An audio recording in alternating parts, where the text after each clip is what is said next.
you know, it's really nice to meet you after all this time. And it's silly, isn't it? Because you're so young and I say after all this time. But it does seem a concentrated amount of time that I've been waiting to actually meet you. And it's really good that it's today. So Yeah, for sure. we went for this epic day because you were journeying back last night. And I don't know where you were journeying back from or what was happening. What was happening in your life yesterday? So I was actually at a friend's house. Do you know who Richard Elliott is? Oh, I don't know Richard Elliott, but I'm sure I'd really like him. What's he like? Yeah, he's great. He's a wonderful saxophone player. So we were there at his house and hanging out, just having a great time, and then came back home last night. Then I was mentally preparing for this, and I was so excited. And I just want to say before we get, into it, it's really nice to meet you as well. It's great to meet you. I'm so pleased. These worlds need to collide, and Sure. I know you've met Jacob and stuff, but this is just an important thing in there. So I'm really glad this conversation is happening right now. Me too. So you're here. You've had a night's sleep, and I understand what you mean. You say you mentally prepare for something. I really get that, and I suppose with the podcast, there's nothing to prepare because we're just going to talk to each other. So Yeah, it's really for sure. right. But I still get it because in a sense, that's what you do before you go on a platform, isn't it? You mentally prepare and you get on there. So you're just about to play something. You're going to go on the stage somewhere and you're going to play a program that you've never played before. So how are you feeling and what do you do in order to really get in that zone? It's a great question. I'd say since most of the time I'm playing with my family, I'm pretty much comfortable. And as far as playing like an rehearsed or unplayed program that I never played before, I'd probably, just be relaxed because if I tense up, I know that it's more likely to end in disaster. Not disaster, but I mean messing up. So I just remain relaxed, trust the people around me, and just relax and play. That's basically it. Yeah, you're right. You got to relax and play. And the other thing is that you said you've really got to trust, and I love that. Yeah. You've got to trust. You've got to trust those people around you, and a lot of the time, that's your family. For sure. But you know what happens if you actually don't feel so comfortable and you do feel tense, is there anything that you can do that actually helps you just release so that you feel that you can enter the experience in a really full way? For sure. I would say prayer. I would say a prayer and just, get in that zone, maybe have a glass of water, just relax and just zone in because I know I probably know the music and just be in the zone of, I don't know, like Zen, I would say. Just relax. Yeah. And if I'm around, my family, I'll just talk to them about it. And then just go up and play and do what I love because at the end of the day, playing is where I feel most comfortable. So there's rarely a moment where I'm uncomfortable playing or, in a sense, not cool with the vibe of the place. So I guess I'll just relax, be comfortable, trust the people around me, and have fun because, that's the main thing. It is the main thing. It absolutely is the main thing. And, the fact is that you're there and you're playing and you're giving to an audience and it's really interesting, isn't it? How most audiences are really there to just say, come on, you can do it. And, we're just here for you. And then they give you back in spades, don't they? In For sure. an amazing way. Really, yeah, and really, truly. I would say that now I think my confidence in performing live has really grown because I used to be really hard on myself if I made a mistake at a show. But then, my dad was like, just have fun, relax, chill, and play because that we've rehearsed the music. You have so many ideas, just zone in, relax, and just have fun. So, yeah, as long as I'm having fun, then it's great.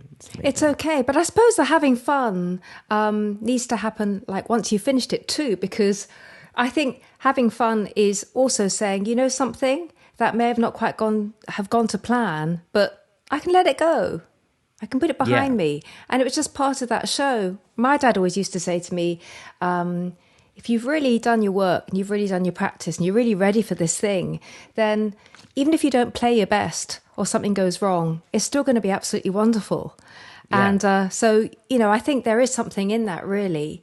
So as far as Justin and his practice is concerned, what happens when it's a really great practice session and you just think, oh, this is rocking, this is really feeling great? So what constitutes a good practice session? What is actually happening when things are going well? So for me, in a good practice session, most of the time, I'm really practicing what my piano teacher would give me. So every, let's say, 2 to 3 weeks, I'll take a lesson, and then he'll give me some concepts to learn and some, you know, transcriptions to learn as well. And I feel like for me, the teacher that I'm with now knows me personally and musically so in sync that when he gives me things, he knows that I'll enjoy this. I'll enjoy practicing, you know, let's say this transcription in that sense. So, you know, every practice session is really different, but if I'm really enjoying it, it's probably exploring harmony. I was watching one of Jacob's videos, and then I can't remember which one it was, but then it really inspired me to like go and just really zone into some harmonies, explore, you know, maybe transcribe one of his solos. So, yeah. Okay. So it sounds to me like you can watch epic videos, you can be inspired to transcribe, but you found yourself a real gem of a teacher. And there are lots of folks out there of any age in this world, and some of them are just questing to find the right teacher for them. So how did you find this wonderful teacher? Yeah, so a little background story. So we're originally from South Africa. Yes. Since I was 8, we've been living in the States. Yeah. And when I started playing, my dad would like YouTube fingerings or, you know, scales and stuff and give me songs to practice. And since he was not a piano player, he had to YouTube it. But he knew what a piano should sound like or what, you know, phrasing should sound like and all those things since he's a jazz guitar player and he is musical. So when we moved to the States, he was looking for a teacher and he was very conscious of not giving me to the wrong teacher in a sense because when my sister started playing, she's a drummer primarily, but she started on piano and he took her to the wrong teacher and that kind of discouraged her and she was like, okay, I'm done with piano, right? So he was very conscious, and then he was looking around. We moved to Michigan, and in Michigan there was this guy named Jeremy Siskind, and he was professor at Western Michigan University, which was like really close to our house. Yeah. So my dad sent an email to Jeremy, and he was like, "Hey, I got this kid. He's 9 years old, and you know we're looking for the right teacher for him, and." You know, he's been playing jazz, he's been transcribing, da-da-da-da-da. And then he came back, Jeremy came back to my dad and he was like, sorry, I don't teach kids. I teach like third-year university students. Of course. And then my dad was like, okay, thank you for your time. But in that email, responding back to his I don't teach kids email, he basically like attached a clip of me playing. And then... like 10 minutes later, Jeremy replied, and he was like, okay, why don't you just bring him in for an assessment, right? And then I went in for the assessment. We went over some things, and then, I've just been with him for the past 5 or 6 years. So it's kind of a whirlwind story of, you know, back and forths. It's really lovely. There's lots of deja vu here, just sort of thinking back to Jacob when he was small and encouraging people to hear him. And it's very easy, and I've done it myself. And somebody says, well, you know, I've got a son who's aged 9 and, you know, would you take them on? And my immediate reaction is to say, I'm not an expert in younger folks, you know, it's probably better if you're a little bit older, just wait a little bit of time. But I think all credit to Jeremy because he decided to renegade on that and to just say, you know something, maybe I was wrong here. And I like that. That's a beautiful thing, isn't it? That's For a sure. real, that's a real gift. And you found this guy, and I suppose because you're now in Durham, I'm in Los Angeles, actually. I moved in March. So you moved to Los Angeles. So you were in Durham for a bit, Yeah. and now you've gone to Los Angeles. But hold on a second, because my map knowledge of America is not the best in the West. But that's nowhere near to knock on Jeremy's door in West Mich and just say, we're going to have a lesson, is it? No. So basically, a year into my lessons with Jeremy, he actually moved to Southern California. He got a job. He got a job as a professor at a college here. So he moved to Southern California about a year or two into our lessons, and then we were taking lessons via Zoom or FaceTime or Skype. Yes. Virtually. And then I moved to Durham, and then we were doing the same thing. And then, like 3 months ago, when we moved here to Southern California, we took our first lesson together in person in over like 3 years. So, yeah. And now I live like 20 minutes from him. So we get to take in-person lessons now. Oh, there are so many questions I have. Yeah. Basically, how different did it actually feel to have that in-person lesson, having lived 3 years of your life in which your playing has transformed? And I know that he has seen you and he's ministered to you, but it's so different seeing somebody in real life, isn't it? Yeah, so, for sure. You can hear all the colours in the sound, and you can really just be judging exactly how heavy-handed you're being on those keys, or how much depth you're getting in there. But do you feel now, I've gone there, I never want to go back to that situation before? I mean, it's not going to, because he lives down the road. Yeah. But how different did it feel to begin to have that real-life experience again? I mean, it was great. We used to do a lot of trading back and forth in person, improvising. So when we went on Zoom, we couldn't really do that. So I was missing it. So being back in person is so great because I get to actually glimpses playing in person and kind of get, all of his, little nuances that he's doing that I couldn't necessarily get when I was doing lessons over Zoom. Yeah. And plus we got to, solo back and forth in person again, be on the same piano, So yeah, it was great. It's the interaction, isn't it? Because people ask me all the time, how does it feel to have students from around the world and you haven't met them and you're trying to minister to them? And actually, I think it's quite a privilege, and I think we've all gotten used to how it feels in there. And you have to find ways forward, and you have to find ways to enable in there. But I think the real thing about being with another person is definitely that interaction, that being able to actually play at the same time, or to really just take over that phrase that you've just been generously given, and then you take it and make it your own, and it's just the most perfect thing ever. So I'm really glad. But I guess the other question I have is, you went to Durham. Actually, I don't know why you went to Durham from Michigan. Why did you go to Durham? So basically, Michigan was getting too cold for us, and it was way too cold, like negative 20 degrees Celsius. Okay, that's quite major. Yeah. And then, we connected with this pastor. I was doing a Christmas production in Dallas, Texas, and then we met him there, and then we kind of connected, and then from Michigan, we went to Durham, and then I started playing in that church along with my dad and my sister. So, yeah. And as soon as we moved, the world shut down. So then we were just there of for course 2 you years. were. Yeah. You were just there for 2 years. But then you didn't stay. You've decided to go just 3 months ago. Goodness me, just 3 months ago, fresh into LA, just a few streets away from Jeremy. But why have you gone there? There's many more opportunities for music here in California than there is in Durham. Like, if I wanted to be a doctor, then I'd be in Durham because that's like the medical hub of the States.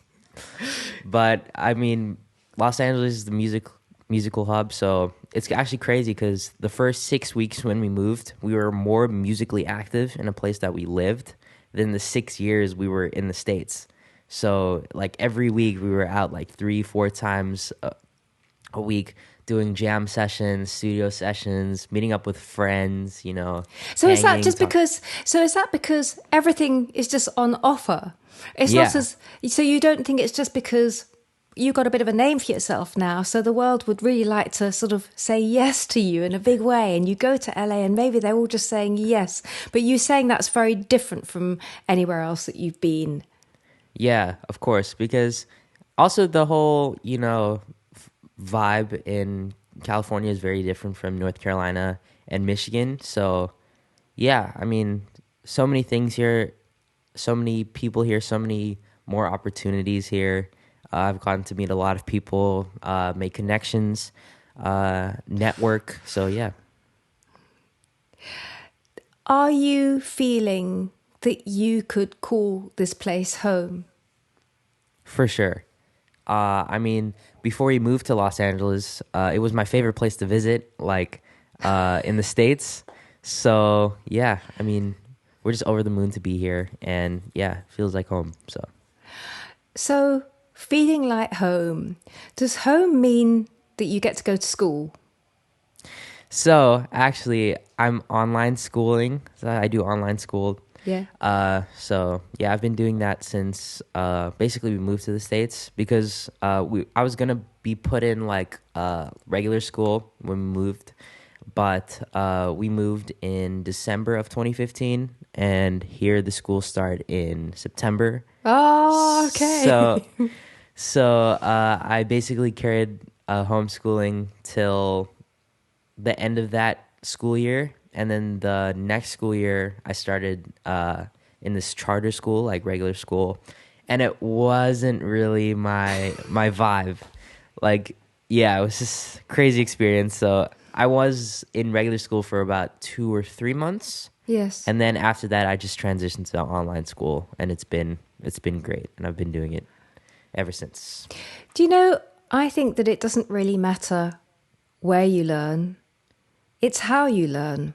Yeah. And it's really to do with how energized you feel by the ideas that are given to you, whether it's Jeremy on the piano or whether it's online schooling.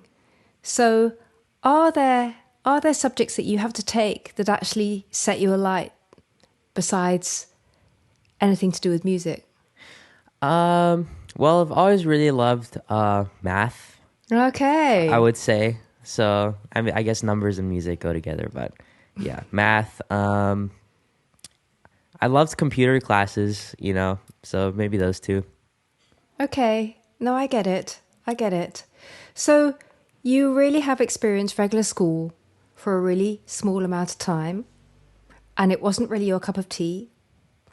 And you can now stay online schooling all the way through now. Is that true?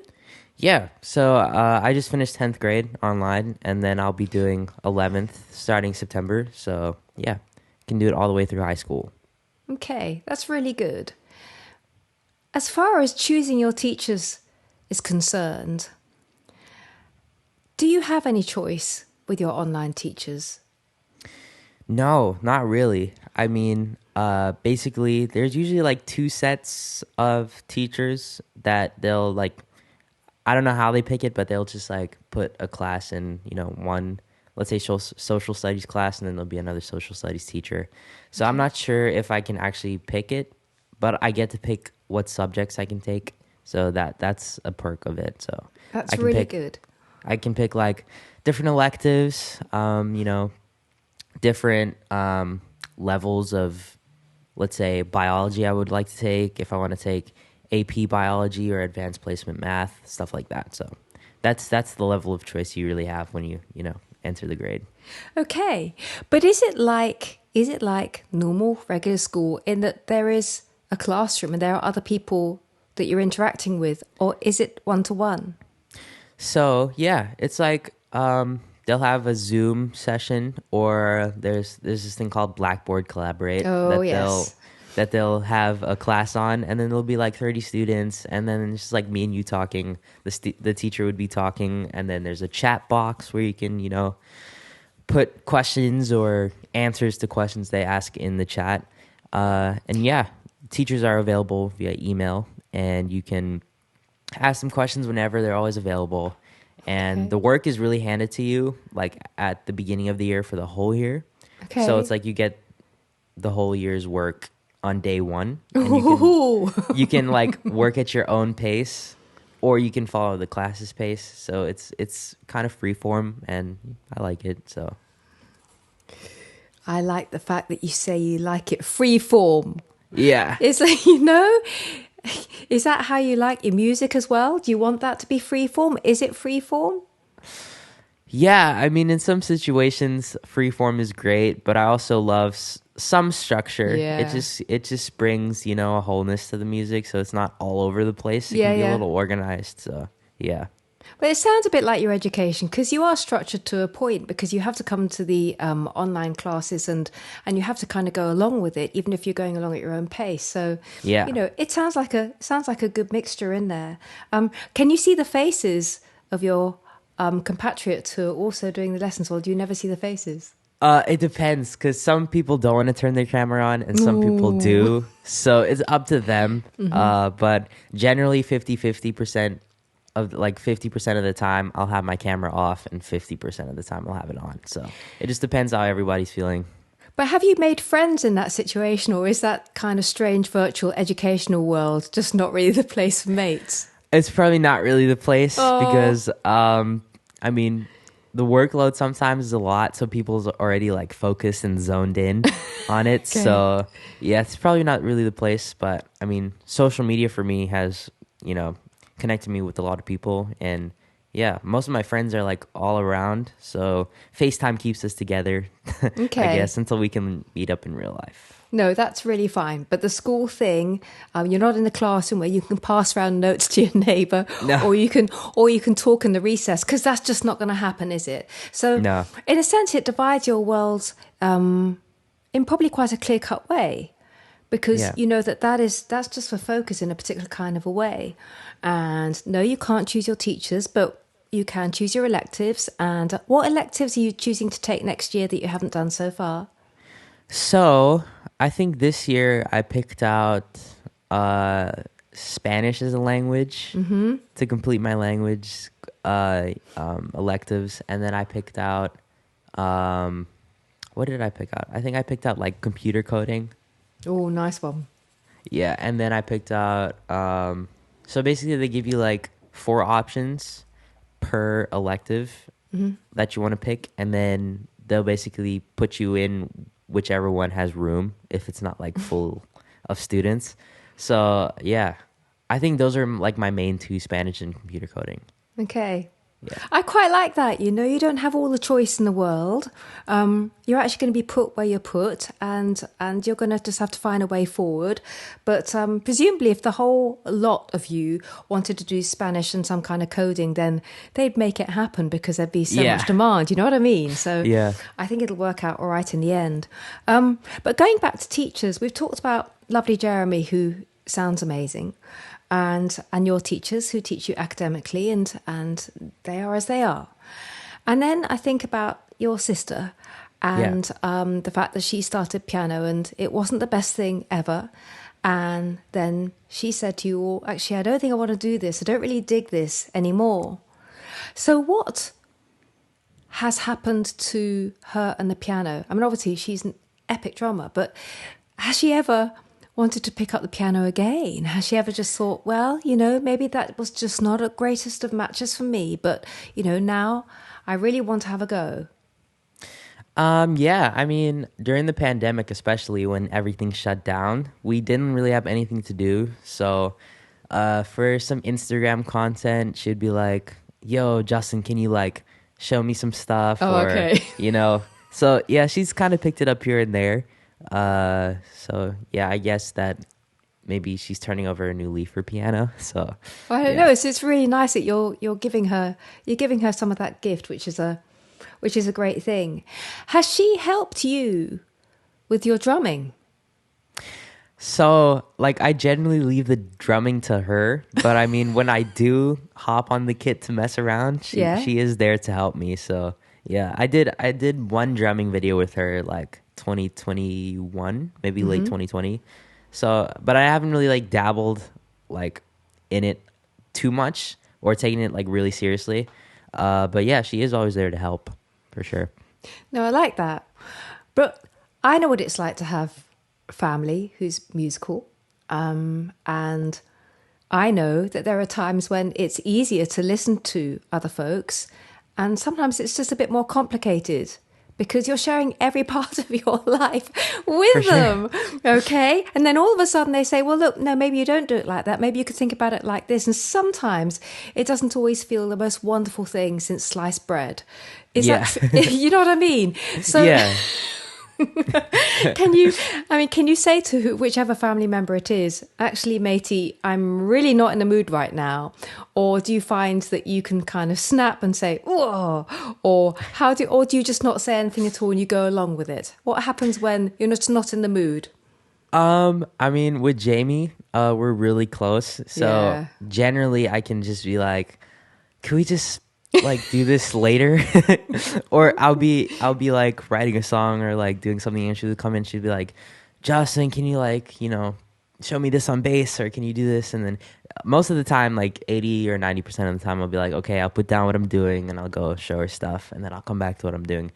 But on the rare occasions, I can, if I'm like mentally drained or if I'm like just in a chill mode, then I can just be like, can we just do this at a later time or like tomorrow? And she'll be cool with it, and vice versa. Like if I want to do something with her, she'll be like, well, let's just leave it for now and then just carry on at a later date. But yeah, I mean, we're pretty open with each other, so you two, I'm sure, are going to be close forever and a day. I think it's one of the most important life lessons to learn within a family or in any relationship, to be able to say, hey, can we do this later? Or, I love you a lot, but, actually, now's not the time. And I think poor Jacob just really gets it from me a lot of the time.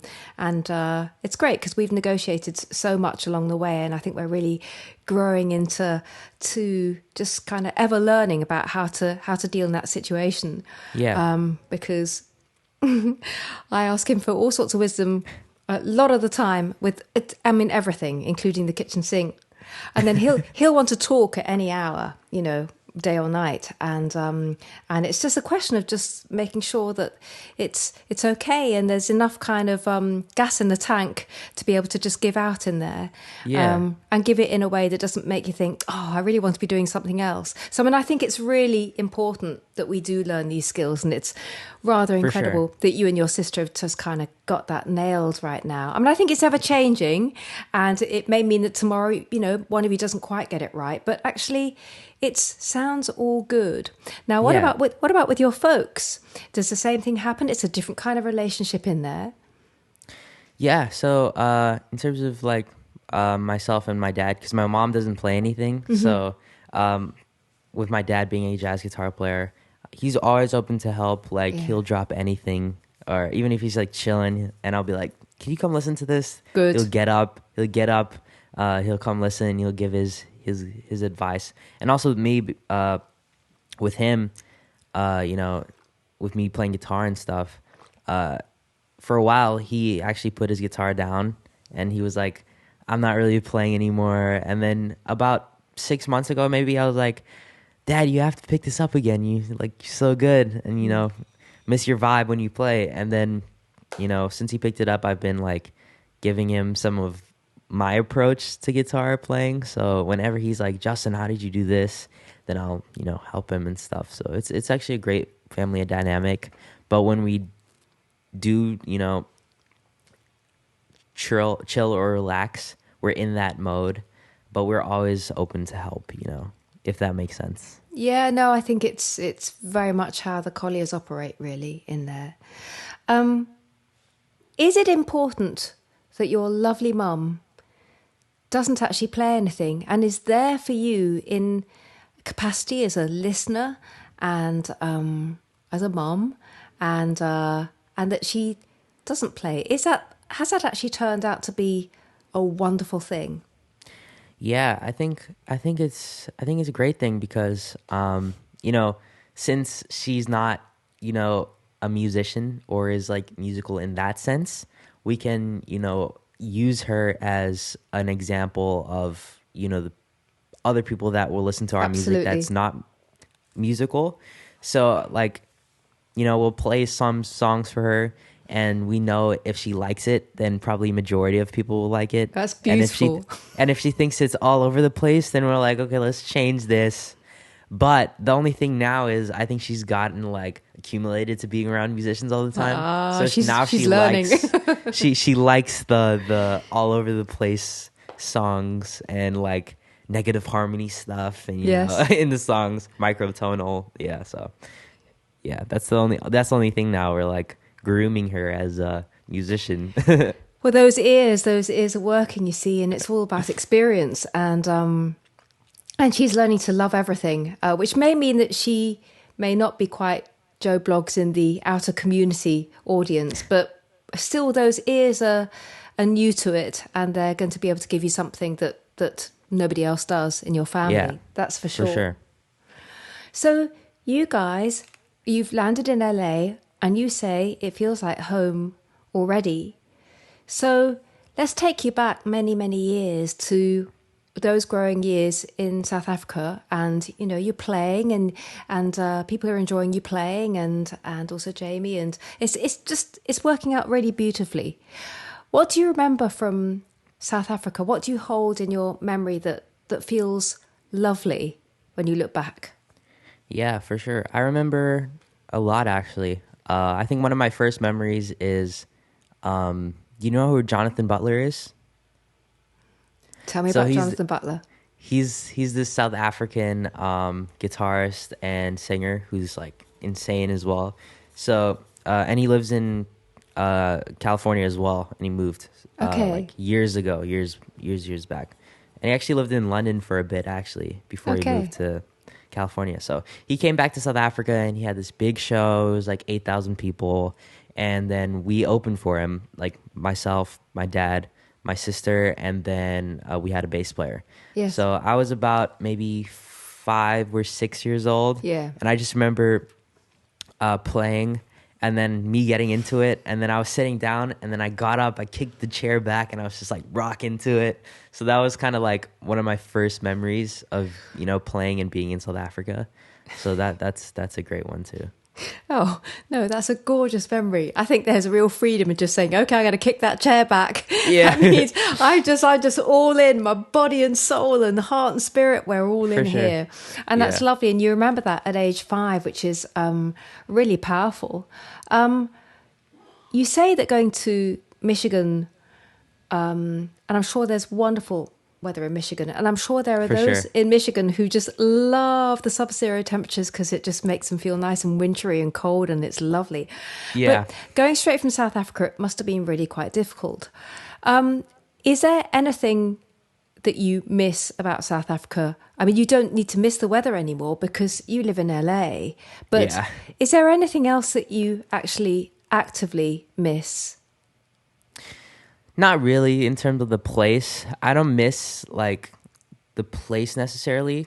Some parts of it, but I mean, I miss the family because like all of my family is there. So Oh, yeah, of course. yeah. So, But I mean, yeah. go Oh, on. go on. No, Go no, ahead. it's yours. No, it's all yours. I remember this. Okay. Yeah. So yeah, just the family. But I mean, since we have like FaceTime or WhatsApp, we can just keep in touch. So yeah, that's probably the only thing. Have you been back since you left?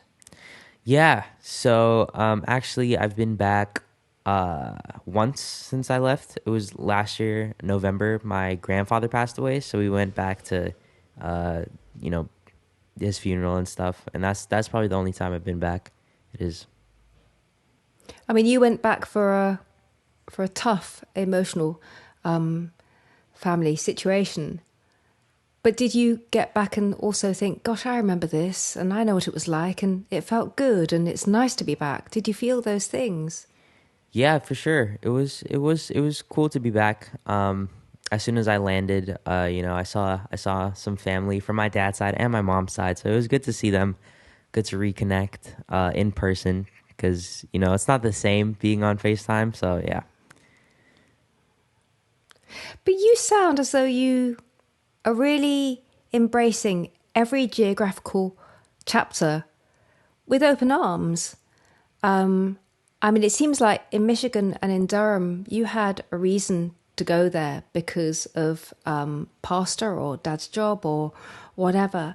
Has there been a job that's taken dad and you lot to LA, or is it just really free flowing and free form, and you don't know quite how it's going to be, but you're just there? yeah. So we moved to Michigan because my dad was got a job as a minister of music there, Yeah. and then we moved to Durham. We were playing at the church, but for LA, it's really free form. We're going with the flow, So yeah, and a lot of opportunities has come that we didn't expect to come Yes. up. So yeah, I mean, it's been great so far, and I'm looking forward to the future. Well, you lot seem to be building a really lovely nest, and I think you've said goodbye to each of the places that you've lived with in a kind of a whole way. It feels all right to have moved on in there. Yeah. But I want to really ask you about the church tradition. I think many people in the world would just think, you're so lucky having a church tradition, okay? And you're kind of getting your chops in that tradition, in that way, in that band. Do you sing as well? And has there been a church tradition that is about singing in the traditional kind of church way? Yeah, so I just started taking my singing like pretty seriously a few months ago. So I've been, kind of like diving into that. But I mean, yeah, in church we sang a lot when I was playing, because we didn't really do like a lot of hymns and stuff. It was pretty modern. Yeah. In Michigan, we actually had like this thing called a meet and greet, and then we'd play like jazz, like fusion stuff in between that. And our pastor was actually a Yay. keyboard player, so we got to like you know play our chops in the church and stuff, and play some cool things. And also the music there was pretty cool. It was musical. We did a lot of like Fred Hammond and Israel Houghton stuff. Hoo-hoo. So yeah, Amazing. it was fun times. Yeah, and of course, we all sang in church, for sure. Maybe not on the mic, but I mean while we're playing, Yeah, of course, of course. Yeah. I do think you're really, really lucky. So have you found a place to be? Have you found a church to be in LA where you can play? Yeah, so not playing, but we've been attending this place called Free Chapel. That's like about 10 or 15 minutes from our house, and it's been cool. The pastor there, his name is Jensen Franklin. He's also a saxophone player, like a jazz saxophone player. He plays alto. So I remember they have like a few campuses around the states, and last year we went to their Forward conference, which is for like all the youth and stuff. And we played there, and then I remember that Sunday morning, we were playing this song called "Falling in Love with Jesus," and Oh, yeah. he came up, Jensen Franklin. He was just killing on alto, so it's cool experience. There's kind of a trend of us going around churches and the pastors being like musicians or music lovers, so that's a great thing. Well, you led to all these places. Yes, you're falling in love with Jesus. My goodness me. It's really quite an experience to listen and to watch. Absolutely beautiful in there. Thanks. So it seems as though you got the kind of church tradition. It seems as though you always land up with somebody who just understands the music, which is unbelievably powerful. And then there's you, aged 15, and you're embracing all this music in your life, and you're wanting it to be fun. And it is fun because it just is, isn't it? It's just the Yeah. best. It's the best thing ever. For I sure. think to actually play music that you love, and to work at music that you're interested in, and to even do the hard slog of stuff that just feels a bit like a hard grind. It's quite a privilege, isn't it? Of course, such a privilege, and I'm always grateful for every opportunity. Even to be like here talking with you, I'm super grateful. And I mean, yeah, I'm just having fun every step of the way. And to be with my family as well is also Oh very, yeah. very cool, and it's such a blessing to be with them. So it's kind of like I have a really great support system and a really tight circle of people and friends that I allow into, my life and I trust. So yeah. As far as friends are concerned, I mean, yeah, we have FaceTime and we're so lucky. And you're bound to have friends from all around the world. And I bet you've got friends of every age as well, haven't you? Yeah, most of my friends are older than me actually. Yes, of They're yeah. course. It's cool because they're musicians or singers as well. That's like we're going through the same things together, like traveling and doing shows and recording music. So it's kind of cool. We get to experience it together. And I'm always very mindful. My parents told me, be mindful of who you keep around yourself and like who your friends are. And because you have a lot of people around you.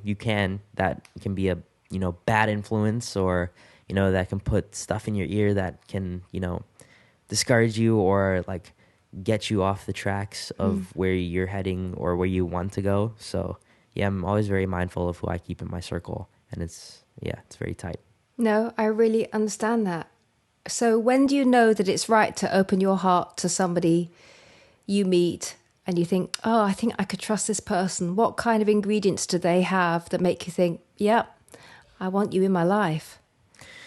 Um, if they're kind people, I mean, before, of course you're a great musician, but are you cool to like hang around? Are you like respectful? Are you genuinely like, are you a genuine person? Like, do you have bad intentions or do you only have good intentions? So it's always things to keep mindful of. Like, I remember this one time.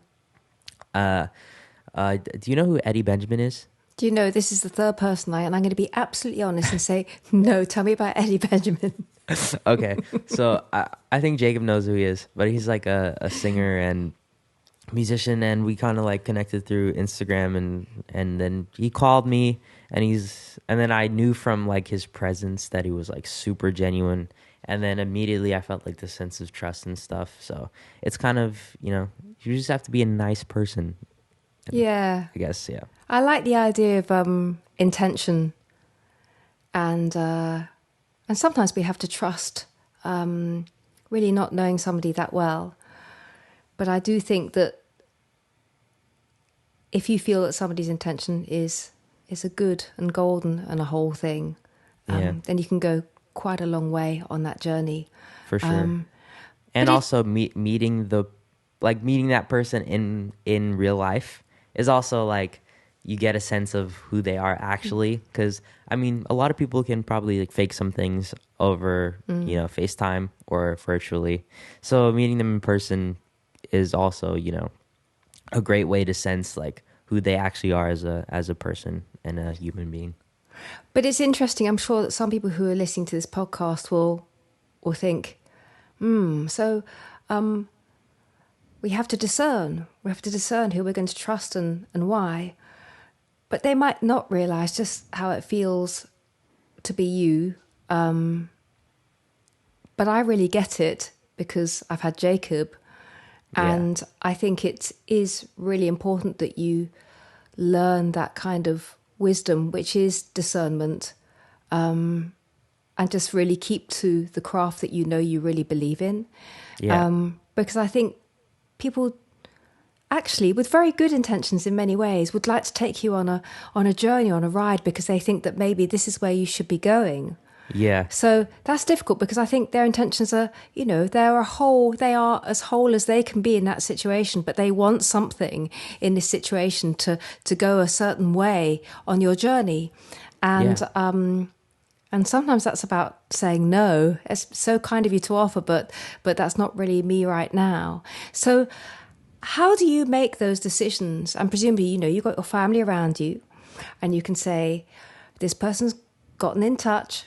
and they're saying they'd really like me to play and to do this, and they'd like me to stand on my head and turn around at the same time and do these things, and I'm not sure whether to do it.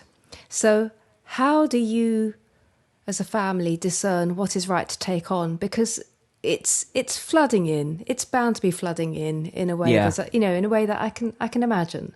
Okay, For so sure. how do you guys just think, right, this is the right thing to do, and maybe this isn't right for right now? Yeah. So if I get something, let's say like a request from somebody for me to, do something or be a part of like a project, I'll always first, before I even reply, I'll like show it to my dad. And, he has a really good sense of what's a good thing to do and what's a bad thing to That's do. really good. Yes. So yeah, I really trust him and, my mom as well, to, make the right choices and make the right decisions, for our, career as a whole. As a family and for me personally. So, yeah, I would just say, like showing things to my parents, I guess, because I really trust their judgment as well. So, yeah. It's great because we can talk about what it is to have the chops to play like you do, which we haven't talked about yet, and I'm sure we will get there if we feel like it. But what you're saying now shows that, you're just a lad who's 15. And to that effect, you know how important your family relationships are, and Yeah. you need to trust them, and you're going to make these decisions as a whole. So you're not kind of carrying that responsibility. And obviously, over the next few years, it alters a little bit because you go into the adult world, and some of these decisions you just need to make more instantly or by yourself or whatever. But I think with this kind of stability and this kind of foundation, you're going to be okay, because it's about keeping your feet on the ground, isn't it? Yeah, for sure. And I mean, especially having a great support system like my dad and my mom and my sister and my older brother as well, they're always supporting, always, caring, always there to help if I need it, and always there to steer me in the right direction if I'm going a little off path. So for sure, I guess, my family's number one, and, I'm really trusting about them. No, I really get that. But, it's interesting because you say, they're there if I go off path. And so in what ways can you go off path? And I don't mean you just sort of spending too long playing Super Mario or whatever it happens to be. What ways do you go off path that they sometimes have to say, come on, Justin, come on, do you want to be doing this, or would you like to do something else? Yeah, I mean, maybe if I'm like, I'm not sure, maybe if I'm like, not myself in a sense. I mean, maybe if I'm, doing things or like getting distracted, maybe I'm like binging too much. I don't know. I'm just making examples like binging TV shows or doing this, and I'm like getting distracted off like what I want to do in myself. And I'm just like, getting like sucked into all these different things. And they're kind of there to be like, why don't you do this, or, try to be productive, get the most out of every day you have, because, time is pretty precious. So I would say, yeah, I guess so. Yeah, no, I really get it. But it just shows that you're really human as well. And I think, certainly with Jacob, I think people have wanted to just see that he is human, and he has all sorts of habits like every other person of his age does. And I think it's an important thing because, you are human, and it just happens that you're really very wonderful at what you do. So what's it like being 15? Do you feel that you're 15? Or do you feel you've had to kind of get the chops to be a bit older in all sorts of ways, and yet you are 15 in some ways? I mean, it's a funny question, but I remember asking myself that when I was 10. I remember asking myself the question, what does it feel like to be 10? And I remember being able to kind of answer it. It was quite a complex answer, actually. Yeah. But what's it like being 15, and do you feel okay being 15? Yeah, I mean, being 15, it feels great. I mean, I don't feel any different like than I was at 14, 13, 12, 11, 10. But I mean, I have grown musically Yeah. and like height wise as well. Oh, I grew like a ton last year. So I mean, it feels good to be, 15, and also all the opportunities I'm getting at 15 as well. I'm really grateful for that. And I know like other musicians or even people that aspire to be, whatever they want to be at 15, they don't necessarily get sometimes, the opportunities and stuff that, you know, other people are getting. And so I just try to, remain grateful and humble. And I just feel blessed to have everything that I have and everything that's coming towards me.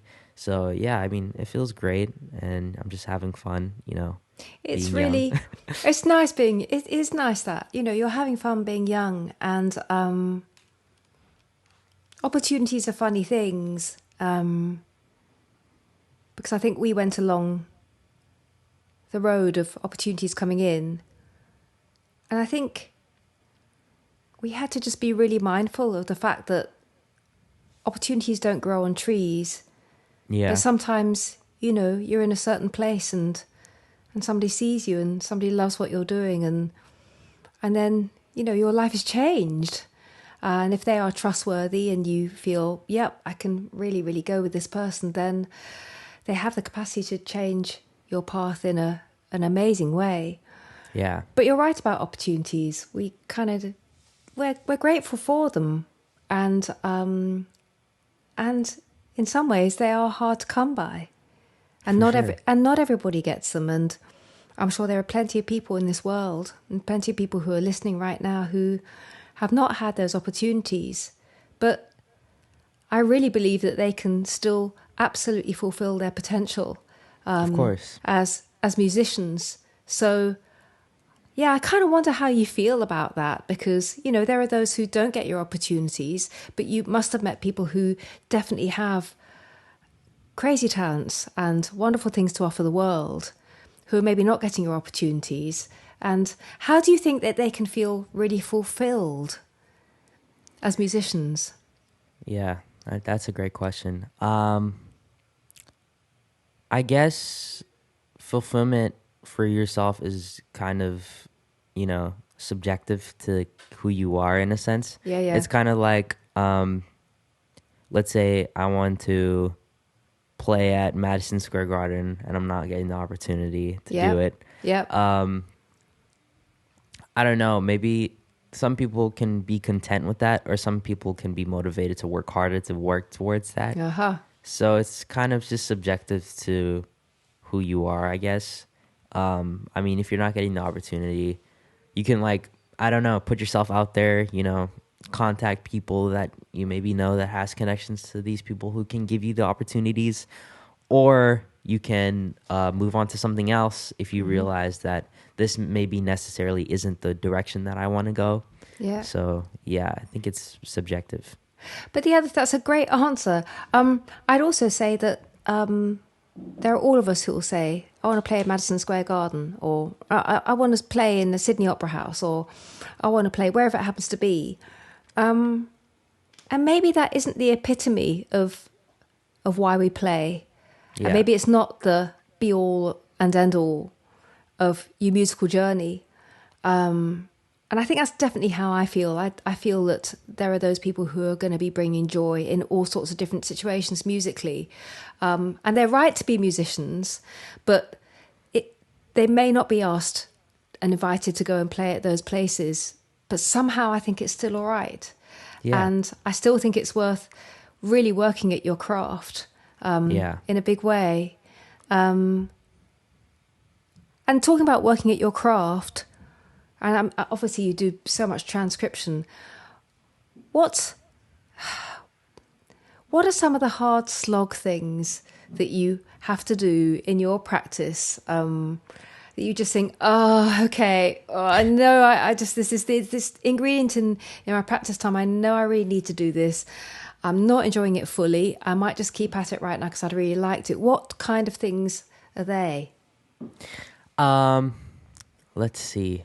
I think right now at the moment, I don't really have any that I'm like, oh, I really have to do this. Look at you. That's Cause great.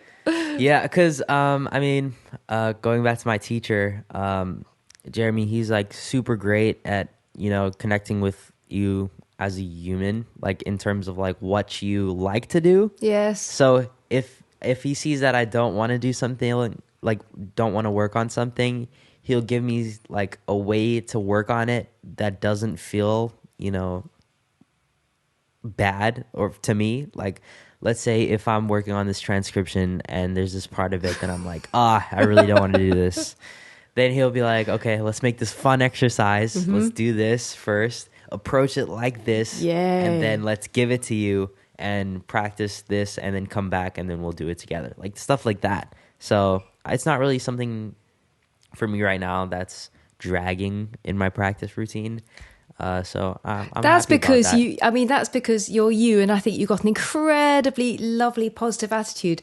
But I think you have a Jeremy in your life, and I love the sound of the way he teaches, because I think it is totally to do with the different ways that you can access something, and sure. something that you perceive as being a hard slog is going to feel like a hard slog, right? Yeah, for sure. Because, like, let's say if he was a teacher that only taught people a certain way, and Oh, everybody yes. was the same, Yes. then there's no like, there's no individuality or creativity that's No. going on within the lesson. He's just teaching from a syllabus or like Yes. teaching from a book. So, I'm very grateful to have him in my life, for sure. And I have had like some teachers that I went to in the States while I was doing my time with Jeremy, that I wanted to, let's say, like go a little more into the classical. And then I Sure. went to this teacher and then they were like, oh, you can't make these faces. You can't move around when you're playing. You have to like, you only can sit up straight. You have to make a straight face. You only can look at the music and you only can play. And then I always felt like, but I'm not a robot. I'm a person, and I have these things that like I express myself through music. And I mean, then that's where I just reverted back to, okay, maybe this teacher is not the best thing for me. So that's why I'm like very grateful to have Jeremy in my life, because it's super fun when we do lessons and I'm always looking forward to it. So yeah. You're always looking forward to a lesson. That's just so lovely. I know so many people who have dreaded lessons all through their life. And I think that may be something to do with the fact that there is one method, and you really Yeah. need to do certain things in order to make it work. But I also think that for certain people in this world, they can really benefit from someone like that. And maybe they have had no structure at all, and they're desperate to kind of have a foundation where you're taught that, this is the way to go. Yeah. But I'm with Jeremy here. I just think that you got to embrace every aspect of practice, and feel that you can approach it anew every day. And I think when you do approach practice anew every day, and some wonderful thing just Yeah. kind of pops itself out, doesn't it, in there? sure. Yeah. So I'm wondering what kind of things pop themselves out to you, or what has happened recently where you've just thought, oh man, I've just got this thing. I've just got this thing that is happening right now. Can you put your finger on anything that you remember? Maybe like I was playing over this song called Windows by Chick Corea in one of my lessons. And then, we were going back and forth, me and my teacher. And then like he did something like crazy phrasing wise. It wasn't really like all over the place fast stuff. It was like the phrasing and how melodic it was. And then I tried to like do that and, kind of put my own thing on it. And then we just worked on it from there. So that's probably one of them. Like being melodic within a solo. I really love that. Being melodic within a solo. And I think I could transcribe, let's use that word. I could transcribe that to any musician doing anything.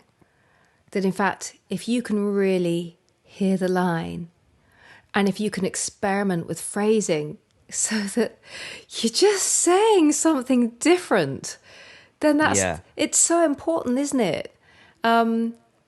So name me a tune now that you love the head of this tune, and I want you to tell me how it feels when you come back and you do the head for the last time and how you change it. Can you think of a particular tune in your head right now? Yeah. Yeah, Windows by Chick Corea. I've been shedding that a lot recently. So I would say, yeah, I mean, it's a great head, and there's so many like really nice chord changes. And I mean, Chick Corea was a really great songwriter. So yeah, I mean, playing it first, and then after the solo, kind of just calms down, and then I play it again. It's just like a full circle moment within a song, I That's the guess. thing. It's a full Yeah. circle moment within a song, but you're experiencing it different because you have experienced the song, okay? Yeah. So if I said to you right now, play the head of that tune, could you do it? Yeah. Okay, I don't know if it's going to come out on this mic, but I didn't Sure. know I was going to ask you to do this at all. Yeah. Sure. Alrighty.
Thank you so much.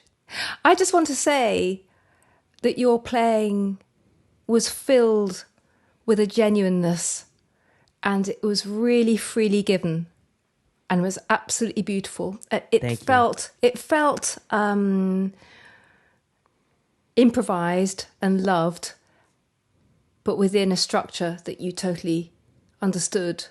How did it feel to you to play?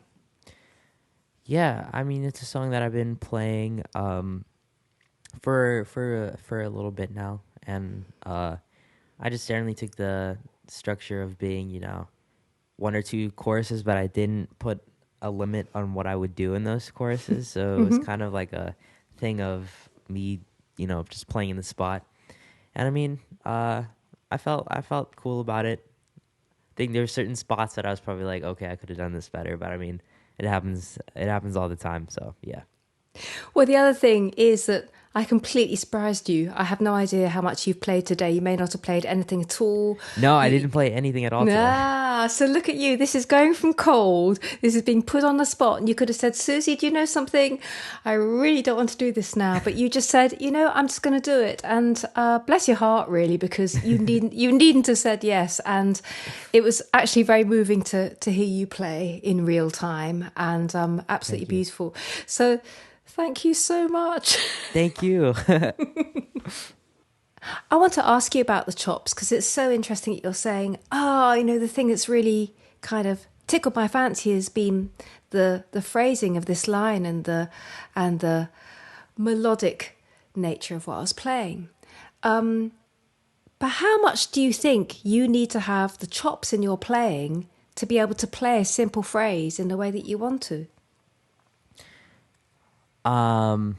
Let's see. I think, of course, you need some like technical ability to be able to play anything that you think. Yes. In order for it to be able to come out the way you want it to. Yeah.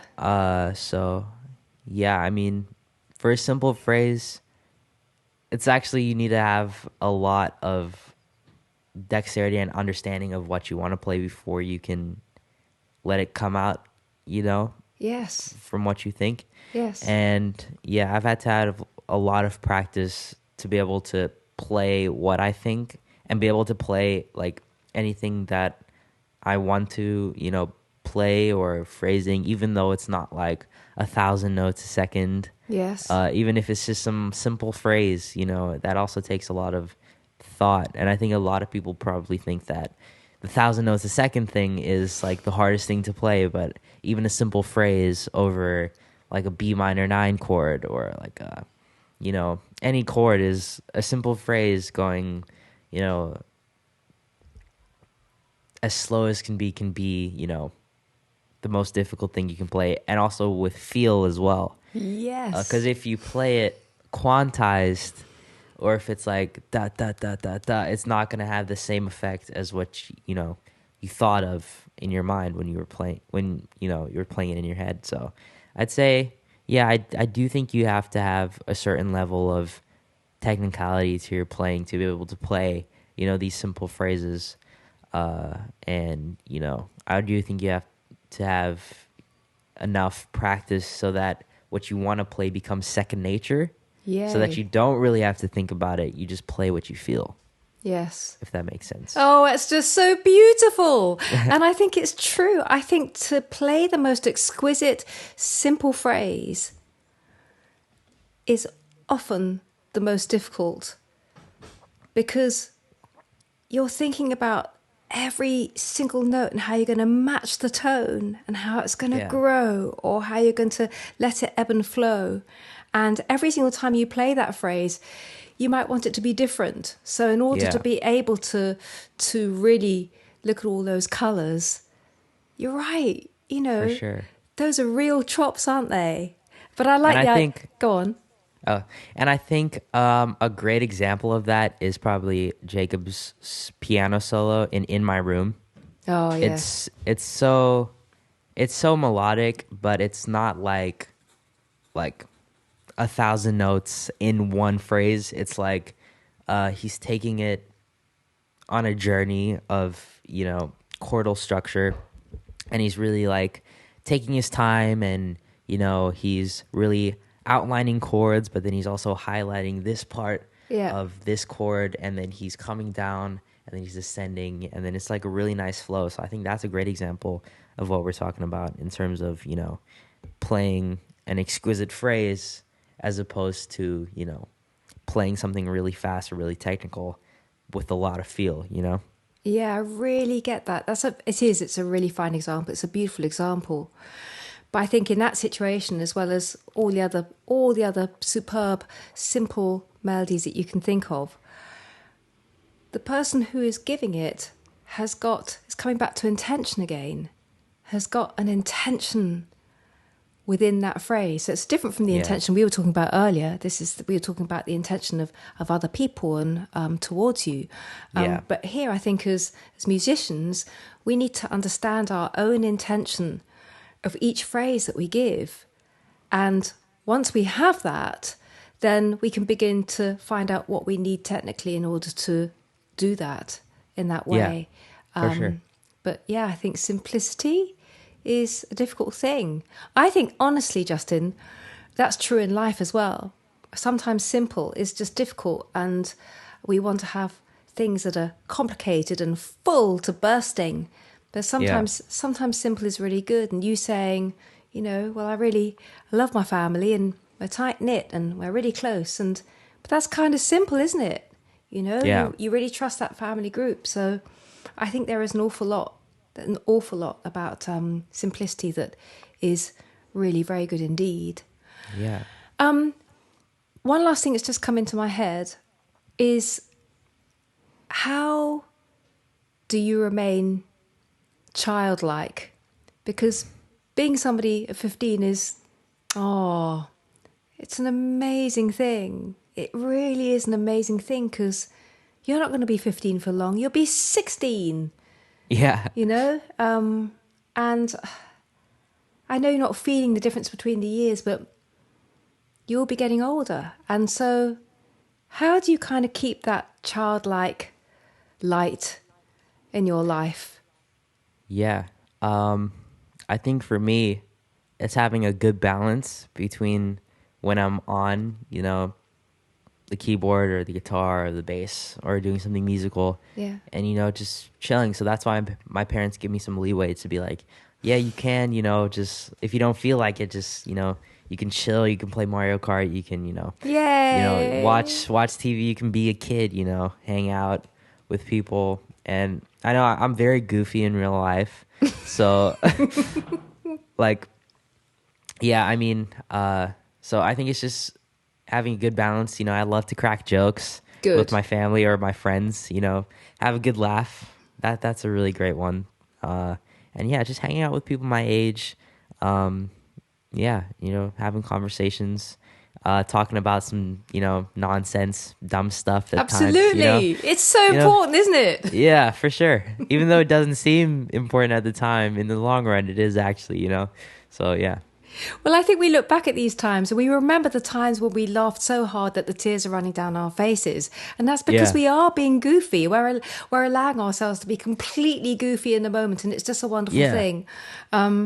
You'll never lose that. You'll never lose that. You'll have that forever. I think if you got it now, then you got it. You need to practice your art just like everything else. So practice being goofy, it's definitely worth your time.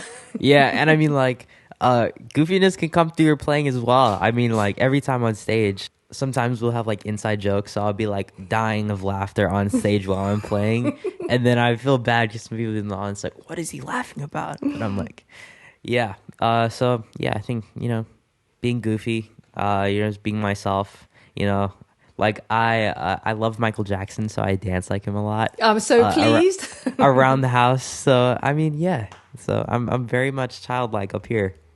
I like it. No, I think you're just going to retain that. And something, I think when somebody can see that you're having a good time, even if they don't know exactly what you're laughing about, it's really, really infectious. And I think you can really give that joy. And I'm sure with your dancing, that's really, really epic. Do you ever dance on stage?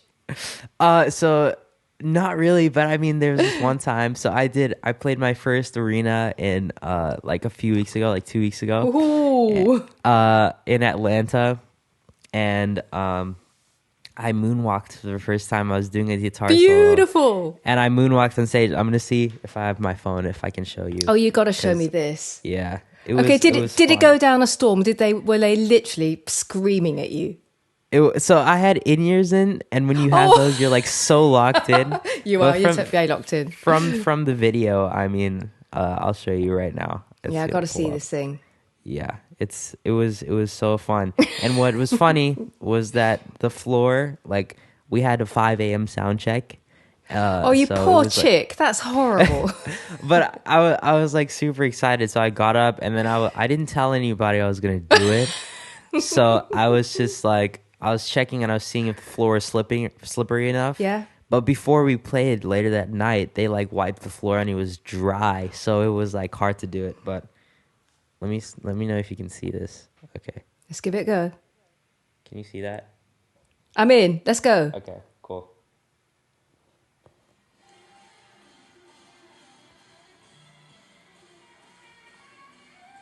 Oh, come on, just look at you go.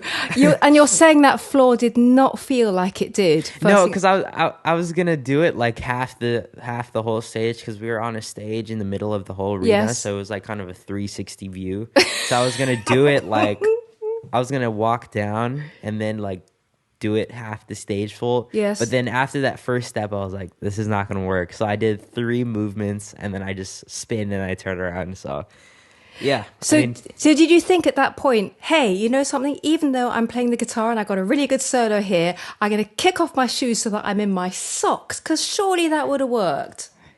Yeah, but I mean, it was kind of a shorter solo than most. It was like You needed to extend it, boy. You needed to extend it. Yeah, I did, because I was doing these bends and in the solo, and it was only about like 30 seconds of a solo that I had. So I was like, okay, I'm just gonna do this, because I didn't know that the floor was dry up until I did it. So it was kind of like there was not a moment that I could like kick off my shoes and just like go back. But I mean, it was cool. I had fun, you know. Justin, I think what you need to be doing is, I think you need to be in your practice regime. We need to be just thinking, right, we need to be doing the moonwalk on a really difficult floor whilst really, really shredding a fantastic solo that's, you know, only 30 seconds long. I think you need to be bringing that into your practice. Then you're going to be fine, you know? And then I'll be fine at any stage. Exactly, or any field or anything at all. Yeah. You're going to be all right. Yeah, and I go in my backyard and I'll do it on the concrete. And I'll go in the front, you do it on the grass. So anywhere, I'm just prepared. Exactly, that's what it is. So I just think you need to just practice a little bit more, and then you've absolutely got it. It's actually amazing to see that video. It's crazy. It's really, really good. I'm so glad that you did that, and I hope that you do it again at some point. I will. Yeah, no, I think that's really, really important. You've been so generous to give me a whole lot of time, and I'm sure that you do interviews and podcasts and all sorts of things all the time. But you said yes to doing this one, and you really gave me a bit of yourself, and I really want to say that I'm filled with gratitude that you said yes to speaking today, and it's been such a joy to get a little tiny understanding of just maybe how you tick. But I really hope that at some point soon we're going to meet. It would be really lovely. Are you likely to come to London anytime soon? Yeah, actually, I'm doing a show at the Powerhouse in London on November 19th. Well, there we go. Yeah, so I think we've got ourselves a date. if you wanted to come by, you know, oh yeah, I'd be glad to have you at the show. Well, you're very welcome to come over for a spot of supper as well, if it's the right side of town. So yeah, I would love to. So we'll see what we can do. But in the meantime, thank you so very, very much. It's been so lovely to see you and to speak today. It's been great speaking to you. Thank you for reaching out. I know I've been watching some of the podcast episodes. I saw the one with Steve Vai, and I was watching it, so I was very grateful that you reached out. So yeah, it's been fun.